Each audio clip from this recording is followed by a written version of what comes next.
So, we all know that the media has been drumming up fake conspiracies and basically very biased reporting for several years, if not decades, but they've really been starting to lose it when it comes to Donald Trump's appointees to the cabinet. Now, we have about 10 people that are confirmed when it comes to the various sort of functions of government, but we also have some people that are more pernicious than others. We have people that are also more controversial and will face a rocky uphill climb towards confirmation by the 53 Republican majority Senate. But let's start with RFK.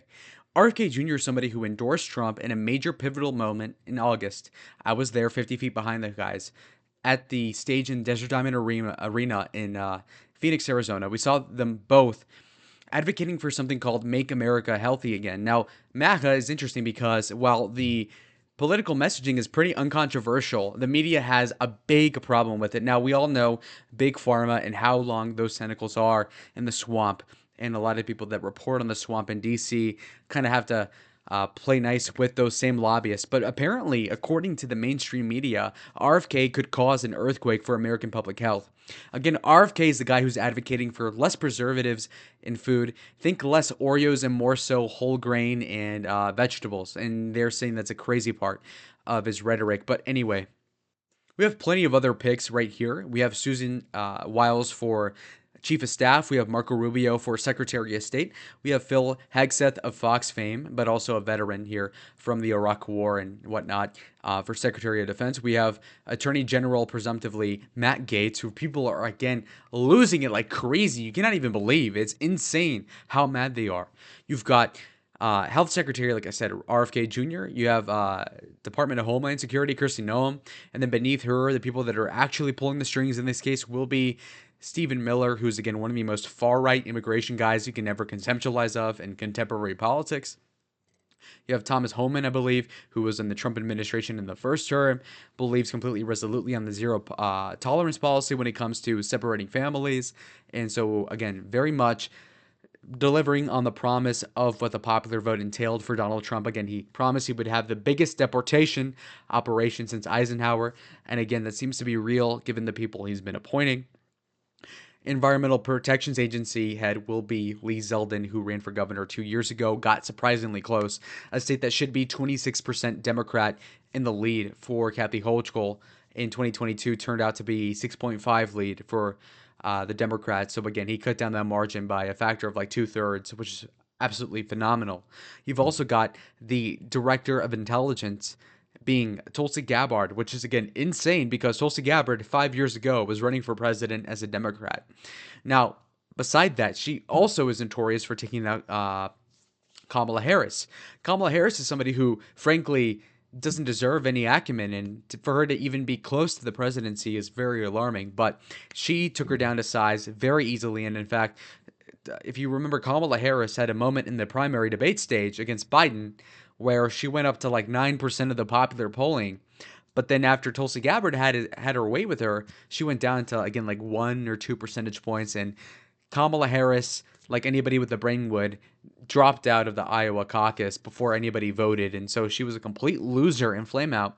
And of course, through DEI sort of consideration and woke politics, she was the vice president for Joe Biden. But anyway, yeah, Tulsi Gabbard is somebody who is very anti-war, somebody who was, again, a Democrat in Congress, but yet is knowingly joining the Trump administration for more peace, and knowing full well that Trump has been more or less a peaceful guy in his first term. Therefore, we'll see a true continuation of that through her role in the administration. Now, UN ambassador. This is going to be Elise Stefanik, who is a congresswoman out of New York, somebody who Trump deems as loyal. And this is better than if you look historically at people like Nikki Haley. Nikki Haley and Mike Pompeo were rejected of a job because, again, those two were not loyal enough. Mike Pompeo was one of the first trial runs of Ozempic, that miracle weight loss drug, and tried to use that to buoy himself towards running for president last time. Now, did he have the balls to officially run for president? No. But Trump knows exactly the disloyalty in even thinking about it, knowing that Trump is running again. And so Mike Pompeo was disinvited from joining the cabinet to any position. But then even more so than that, we've got people like, again, Nikki Haley, who herself is saying, oh, I don't want a job in the cabinet. Well, baby, Trump said several days ago, you're not getting in regardless. And so anyway, UN Ambassador Elise Stefanik will be much better than Nikki Haley. I can tell you that much. Now, we also have John Radcliffe for CIA director, who was already the director of intelligence, which is what Tulsi's getting this time in the first term for Trump. John Radcliffe, again, another loyalist, pretty solid. So that's a good news. Doug Collins, who's going to be the VA secretary, again, another solid choice, congressman out of Georgia. Now that we took a cursory glance at who Trump is going to pick for a lot of positions for the cabinet, let's look at what CNN has to say about this. Because again, I'm very contrarian. Let's see what they got to say.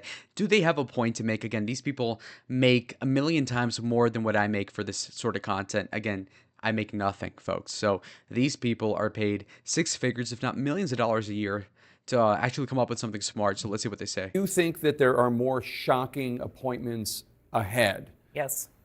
Can you give us? No, I mean, the most useless game that I have had to be reminded of repeatedly is who might he pick, right? Who might he pick? Because he will change his. So again, a non-take. Thank you very much. I do think that they are looking to essentially shock and overwhelm the system so that they can maximize what the system will tolerate. Right, and it is loyal, not just loyal, people who display fealty. MAGA warriors. That seems to be the.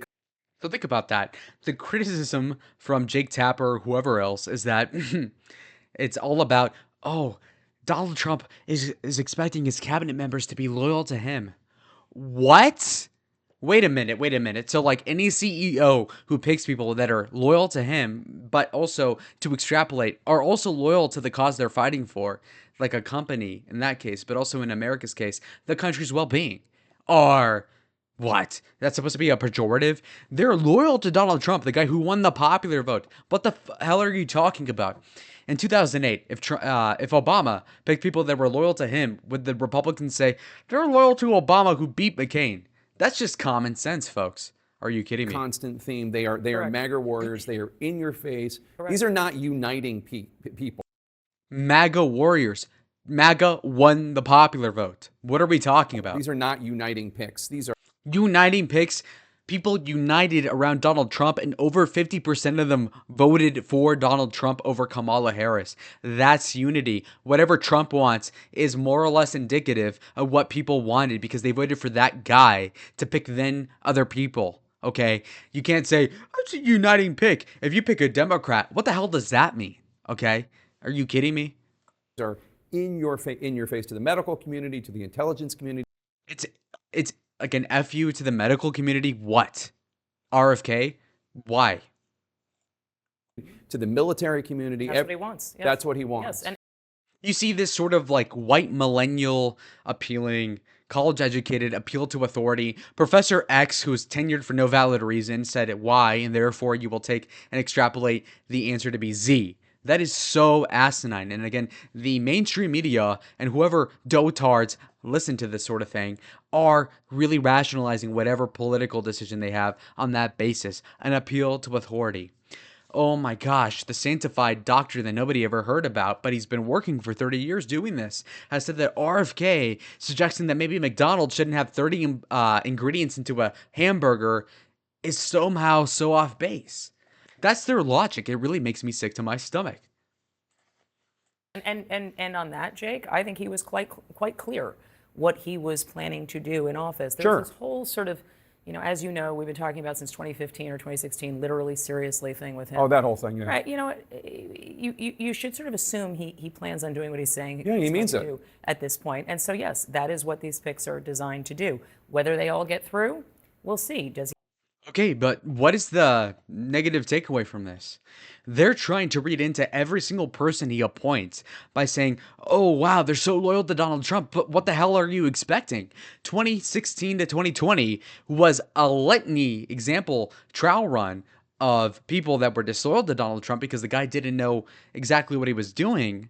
And again, that's not necessarily his fault because he was a businessman who was not a politician prior, and so he didn't know how the swamp ran. And so now they're saying he's picking people that are now more loyal to him than they were before. That's so evil. What are we talking about, folks? Again, it seems like I'm beating a dead horse, but the horse needs to be hit back with a barbed wire baseball bat because again, how are people still falling for this, watching it, saying, "Oh wow, golly gee, yeah, these like millionaire CNN people, they're so right." I mean, come on, are we kidding ourselves? So now they're talking about Matt Gaetz for Attorney General, who seems to be the most controversial of the dozen picks from Donald Trump for the cabinet.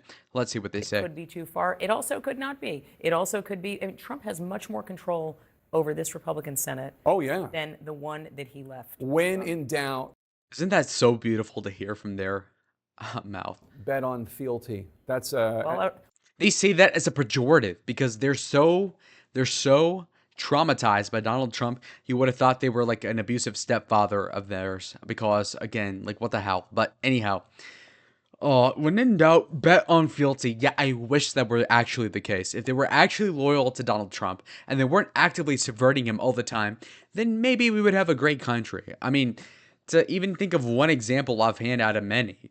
Think about all the times that the generals told Donald Trump, yeah, we don't have any troops in this part of Syria, Somalia, etc., and they were freaking lying through their teeth. Think about all the times that we could have pulled out of the Middle East, but they lied to Donald Trump, these generals.